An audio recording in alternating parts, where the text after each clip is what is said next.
Hi, I'm James Waller. I'm the author of Drinkology, The Art and Science of Cocktail, and I'm here today at Plan B, a sports bar in Prospect Heights in Brooklyn, New York, and I'm here to demonstrate the making of a Manhattan. Now, it may seem peculiar to be making a Manhattan in a sports bar in Brooklyn, but the Manhattan was not actually named after the borough of Manhattan, or not directly. It was named after a private club called the Manhattan Club. Granted, it was in Manhattan, sometime during the 1870s. And rather, though, than get into a turf battle between the boroughs of New York City, let's just get to the making of this delicious drink, which to my mind is the best cocktail on earth. So the first thing you want to do when making a cocktail in a cocktail glass is chill the glass. You can do that by putting the glass in the fridge for a couple of hours or a shorter time in the freezer.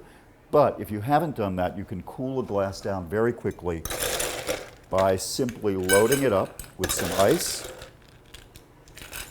and then filling the glass with water. And you will be discarding that when you've finished mixing the drink. Now, this is a very large cocktail glass, larger than the ones I use at home. So rather than measure this out, I'm just going to kind of eyeball it as I make the drink. We're going to be using bourbon. This is Maker's Mark bourbon, sweet vermouth, that's the dark red kind, and some aromatic bitters. You can use Angostura or any other brand of aromatic bitters. And also a maraschino cherry or two. And my secret to making a great Manhattan is to add just a little bit of the syrup that the maraschino cherries come in, just directly from the jar. So let's begin. First, this is a stirred drink, not a shaken drink, so we're going to make it in a mixing glass. We're going to put a fair amount of ice in the glass because you want the drink to chill down very quickly. And basically the proportions for a Manhattan are about a little more than 2 parts whiskey to 1 part, maybe 2.5 parts whiskey to 1 part vermouth, and a few dashes of bitters.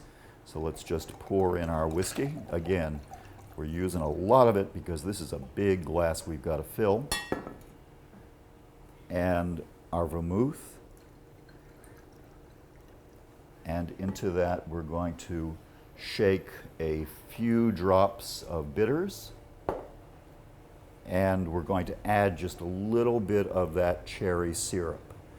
The Manhattan is sort of a red colored drink, and the cherry syrup also, besides sweetening the drink, also brings out that red hue.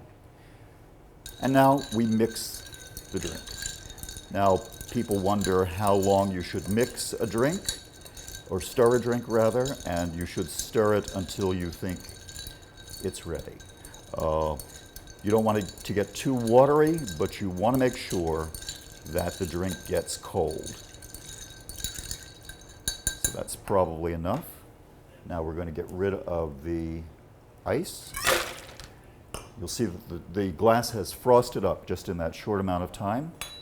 And we're going to, using a strainer, strain the drink into the glass.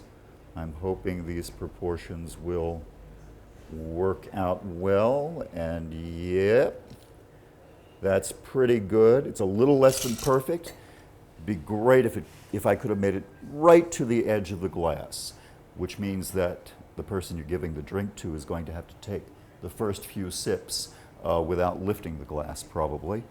And we're going to plop, because this is a large glass, we're going to plop a few cherries in it, and there you have it. The best cocktail in the world, in my humble opinion. Thank you.